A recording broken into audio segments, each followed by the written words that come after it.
Welcome back. Last year, we introduced you to a young man named Eric Wilson, a student at Clark Atlanta University who overcame incredible odds, the tragic murders of both his father and brother, to make his life's dreams come true through education.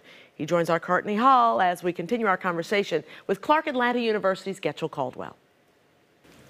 All right, Eric, why did you choose to go to an HBCU? I chose to go to a HBCU because of the culture, specifically Clark Atlanta University. It really drew me in when it came to really relating with my peers. I already had a few family members down there, so the transition was a little bit smoother than most.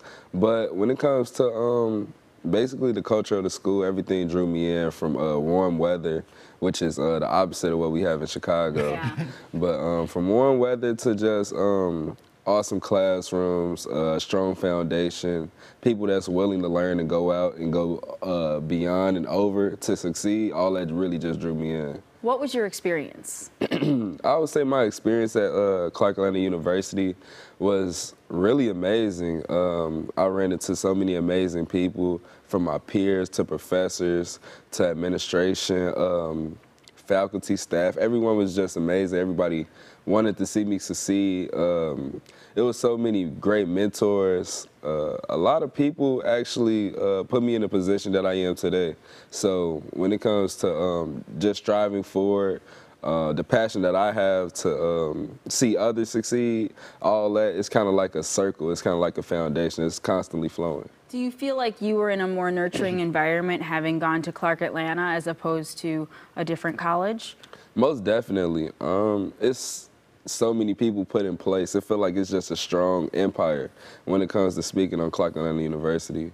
I feel like if I would have went somewhere else, I feel like I still would have some type of dedication to my academics and dedications to, I feel like I would hold my peers to a high standard. But when it came to Clark Atlanta University, it seems like everything was just laid out. All I really had to do was put the time into my books. And I feel like from there, it's really like people such as, I would say, the professors that really just, take me to the next level. People that's in SGA took me to the next level, and it was really just, just an amazing experience. And Mr. Caldwell, what do you hear over and over again from students when they reflect on their time at Clark Atlanta?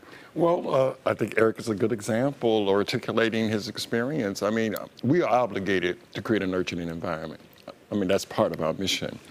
And so what we try to do is obviously build character, work with our young people in terms of their dreams and aspirations, and wrap those experiences around that. I'm so glad to hear that Eric is having a great time.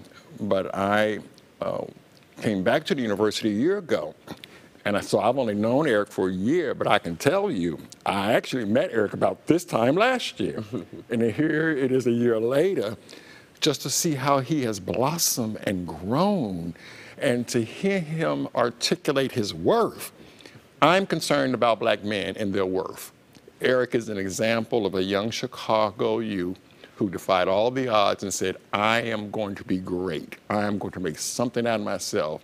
But if you heard what he just said, he cares about other people. He has this sense of empathy and a sense of community. And those are the kinds of leaders we're trying to build in the black community. So I'm glad to be sitting beside Eric in this interview. That was great. Thank you, guys. Thank you, Courtney. After the break, this week's Black Business Spotlight and a performance from Cool Mo D.